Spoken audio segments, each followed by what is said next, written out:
下になんなきゃいけねえんじゃ。あんまり怖そうじゃないのね。まるで童話の世界だ。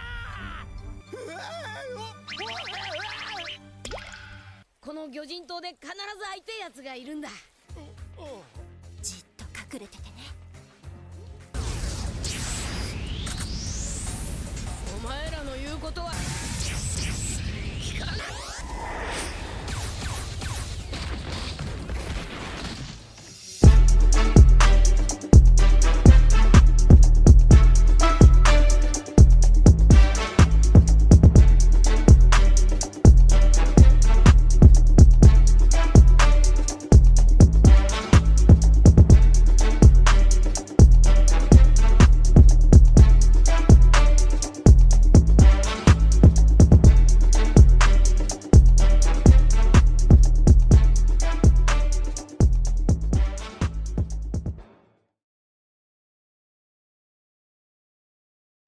Yo l'équipe, bienvenue aujourd'hui pour un nouveau live. Donc aujourd'hui ça va être un live détente parce que on va faire pas mal de choses. On va commencer par la petite ouverture du calendrier comme tous les jours, plus le petit épisode de One Piece. On va regarder ça en détente. On va essayer de regarder si y a des nouvelles informations. Je sais pas encore à quoi m'attendre. J'espère que ça va être cool, mais bon, ça va être les retrouvailles entre les personnages de l'île des hommes poissons et les Mugiwara. Donc à voir, voilà, petit épisode sans trop d'attente, mais peut-être qu'il y aurait une petite surprise. On verra, une petite surprise, on verra. Donc let's go. N'oubliez pas la team YouTube. N'hésitez pas à soutenir comme d'habitude. Vous connaissez les petites souscriptions, like, commentaires, le follow. Vous avez aussi le Twitter, le Discord. Vous avez plein d'informations. N'hésitez pas les gars. Donc voilà. Aussi, au ce moment là, je sors pas mal de vidéos. N'hésitez pas à aller sur YouTube et regarder parce que je trouve que je régale. Là je taffe de ouf. Et en fait, je viens de me rendre compte que toutes les dernières vidéos qui sont sorties, c'est des grosses vidéos qui sont plutôt sympathiques. Hein, que ce soit le live anniversaire, les réacts au chapitre. En ce moment là, je les taffe de ouf avec des petites images, des épisodes et tout. Vous avez dû voir. Il y a aussi les vidéos par rapport au gaming.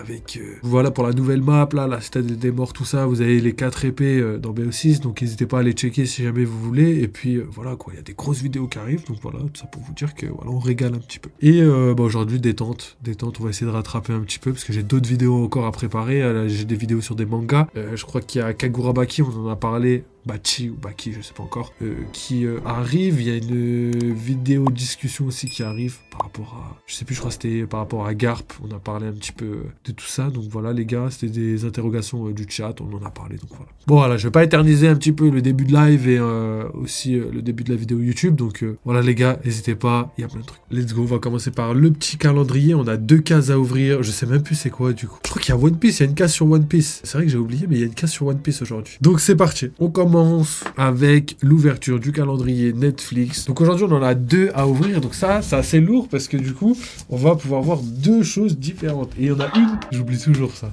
et il y en a une, c'est One Piece. Donc on est le 8 si je me trompe pas aujourd'hui, et du coup on a le 7 qui est juste ici les gars, et le 7 du coup c'est One Piece. On l'ouvrira juste après parce que voilà, on garde entre guillemets le meilleur pour la fin. Et le 8, je sais pas où il est le 8. Le 8 c'est Squid Game les gars. Ah ouais, enfin. Putain, mais regardez-moi ça. En plus, ils ont mis ça dans des packaging vraiment pas mal, tu vois. Genre, c'est vraiment un packaging sympathique. Tu l'ouvres, tu regardes, c'est vraiment lourd. Là, on a le deuxième truc One Piece. Donc, on va regarder ça tout de suite ensemble, les gars. Et c'est parti. Donc, je vais mettre ça juste en arrière. Donc, voilà, encore une fois, ici, il y a marqué Squid Game. En plus, c'est vraiment dans le sens de l'ouverture. C'est-à-dire que tu l'ouvres, tu le vois dans le bon sens. C'est vraiment bien pensé, tu vois. Les détails, ils ont soigné les détails. Et encore une fois, je vous dis, c'est pas mal. Ok, on ouvre ça. Squid Game.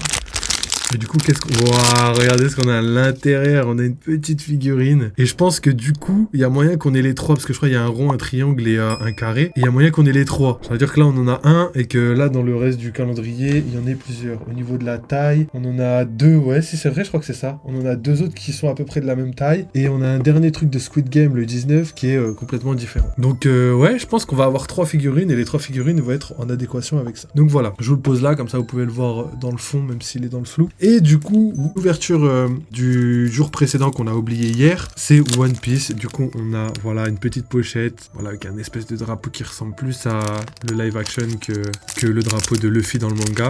Et du coup, qu'est-ce qu'on a à l'intérieur, les gars? On a quelque chose, on dirait un truc d'allumette. Et regardez à l'intérieur, donc voilà, ça c'est le derrière, ça c'est le devant, je vous l'ai déjà montré. Ça s'ouvre comme ça, là, hop, ça s'éclipse.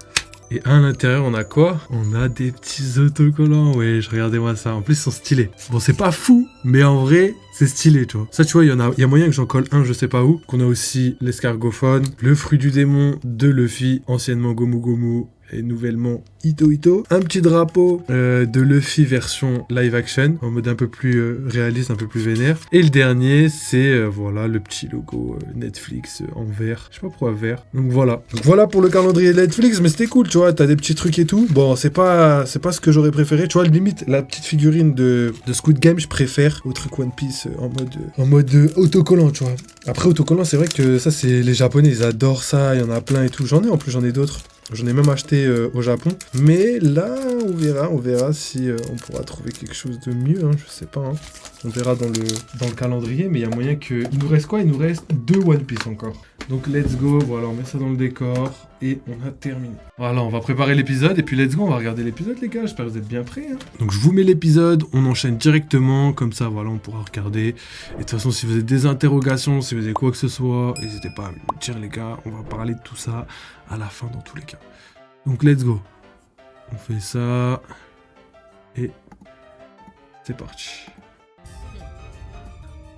我々新魚人海賊団の勧誘をお前らの手下になんなきゃいけねえんじゃ燃料補給完了ピングが剥がれたぞ巨大ジャボンに持ってかれたすごい潮の中で無茶な入国を王海ハモンの野望を打ち砕いた麦わらが来たと何ほら動いたここは私みんなのこと迎えに行くつもりだったのに俺たち魚人島に着いたのか他のみんなはそれが向こうもなんとかなる洗濯物乾いたよ乾いたまだ上に行ってみようよ海が上までよろしくんしょね私の寮は家賃も安いから最下層なのあいつシャボンディ諸島でサニー号家賃はもともと魚人街の出身だからそこで養生してるのあとパッパグはあの人は木の屋敷を持ってるのルフィちお友達もう平気なの溺れてたあんまり怖そうじゃないのねまるで童話の世界だパラティエを出た時よりないお前で夢見たら悪縁だろこの島はルフィちんもシャボンつけたら泳げるよこの魚人島で必ず会いてえやつがいるんだジンベエを呼ぶおいルビージンベエに会いたい王子様たちなぜここにじっと隠れててね今の血の量やべえぞサンジダメだったあれは間違いない海賊麦わらのルフィサンジに血やってくれルフィちんチョッパーちんだらだらと大量の血を流し後の流血戦の末血液さえあれば要件は一つだそんな部下一匹の命なんか諦めて法律か何か知らねえが頼むよ誰かいねえか礼なら何でもするからよ今はとにかくこいつの命をお前らの言うことは聞かない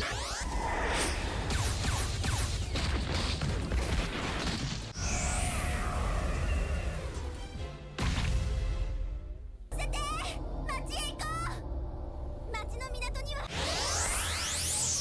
ごめんなさいサンジチンを助けたらファミレドーってんだ見ろよ下心の話が笑えねえ大事になるなんてなぜ海賊たちをかくまっていたのですごめんなさい深星王子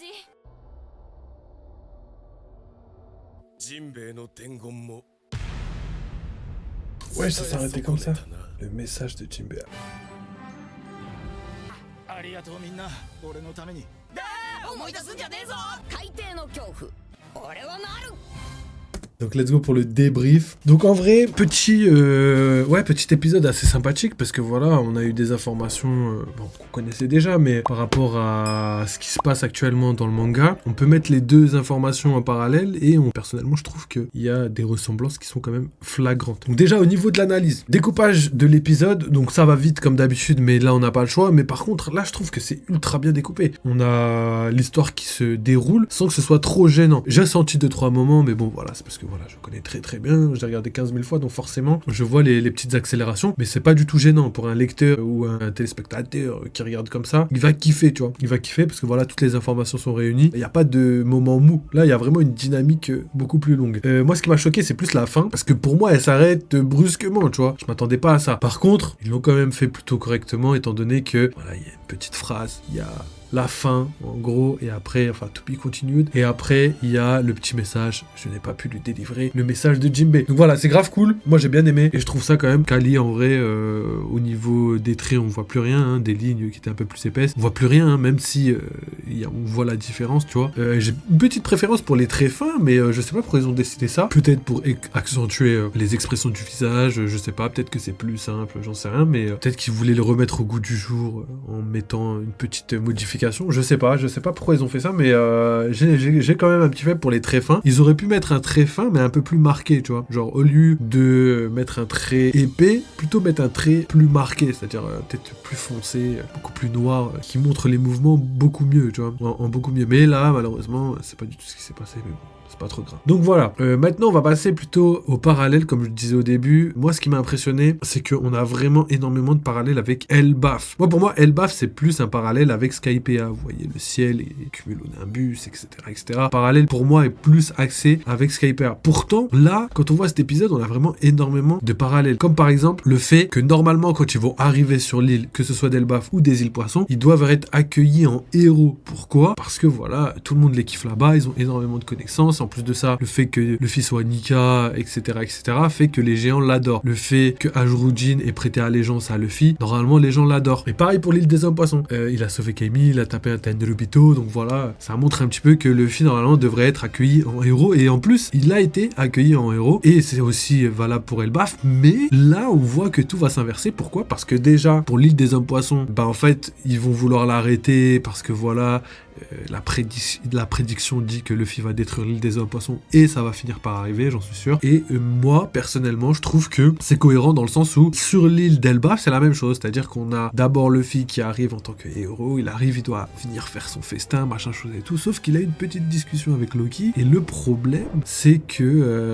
Loki est détesté d'Elbaf, et ça ressemble un petit peu à ce que Gerd disait sur Lilith. Elle a fait quelque chose que tout Elbaf lui en veut maintenant, tu vois. En gros, elle a fait quelque chose qui a mis en colère tout Elbaf, et je pense que ça va être la même chose pour Luffy. Il va faire quelque chose et en mode tout Elbaf va lui en vouloir. Et moi je pense que cette chose en question, c'est le fait de libérer Loki. Donc moi je pense que c'est quelque chose de logique, étant donné que Luffy, il est trop à l'aise. Et vous comprenez que Oda, dans sa construction, dans l'esprit shonen, etc., il peut pas faire en sorte que Luffy aille où il veut et il est acclamé en héros. Il faut qu'il se passe quelque chose sur l'île parce que c'est comme ça. Et pour moi, Elbaf, c'est pas du tout un arc de transition, c'est plutôt un arc de construction. Pour moi, c'est un arc de développement, voilà. En plus, on voit des personnages, comme le personnage en ombre avec le Kasa, qui pourrait avoir un rôle crucial pour l'équipage des Mugiwara, potentiellement un entraînement, potentiellement des révélations sur le siècle oublié, etc., Donc pour moi, tout ça, c'est cohérent dans le sens où je pense qu'il va se passer quelque chose. Donc moi, pour moi, le parallèle entre l'île des hommes poissons et Elbaf, il est là, c'est-à-dire que je pense que tout va changer, c'est-à-dire que les rôles vont s'inverser. Le bon côté, on va dire, du paradis, qui est Elbaf, côté féerique, etc., va se transformer, comme je l'ai déjà dit dans les précédentes vidéos, en côté maléfique, sombre, etc. Comme l'île des hommes poissons, qui au début avait l'air paradisiaque, un monde magnifique, tu visites et tout, c'est trop bien. Et après, en dessous, on voit quoi ? On voit qu'en fait, il y a le district des hommes poissons, il y a du racisme, il y a énormément de choses qui fait que, voilà, tout n'est pas rose, tout n'est pas magnifique. Donc moi, je pense que là, la construction se ressemble. Après, je pense que au niveau du parallèle, il y a moyen que ce soit plus un parallèle avec Skypiea qu'avec l'île des hommes poissons, mais en tout cas, la construction du début d'arc est pour moi étrangement similaire. Comme le fait que Luffy, il arrive pas de la manière normale, pareil pour l'île des hommes poissons, il arrive pas de la manière normale, les gens viennent l'accueillir, l'accueillir, ses amis viennent l'accueillir parce que voilà, il est arrivé, il avait des connaissances sur l'île. Je parle de Kaimi, comme le message de Jinbei. Bref, tout ça pour dire que j'ai l'impression qu'il y a des détails dans cet arc, dans ces épisodes, qui pourront nous faire découvrir potentiellement des choses sur Elbaf. Donc voilà, en tout cas pour l'analyse, je pense avoir fait le tour. Je pense qu'il n'y a pas trop non plus de choses à dire par rapport à tout ça. Je pense voilà, faut pas trop s'éterniser étant donné que voilà, c'est des épisodes qu'on connaît, qu'on a déjà vus. Mais c'est assez cool de voir tout simplement ces informations revenir un petit peu au goût du jour. Surtout que voilà, ils ont choisi cet arc et peut-être qu'il y a une raison à tout ça. Hein. Et même le côté prophétie, le côté boule de cristal et tout, pourrait revenir à Elbaf étant donné que voilà, il y a Nika, l'histoire de Nika, prophétie, etc. Donc voilà, tout ça pour vous dire que les parallèles commencent à se faire nombreux. Donc voilà, n'hésitez pas pour la team YouTube à soutenir, à envoyer de la force, vous connaissez les gars, petit like, petit follow, etc., vous connaissez tout. Et sinon voilà, hein, je pense avoir fait le tour de toutes les informations qu'il fallait traiter dans cette vidéo. Donc voilà, le Twitter, le Discord, les souscriptions, faites-vous plaisir et merci à tous ceux qui le font. Donc n'oubliez pas, vu les jeux vidéo, vive One Piece et je vous laisse là pour aujourd'hui.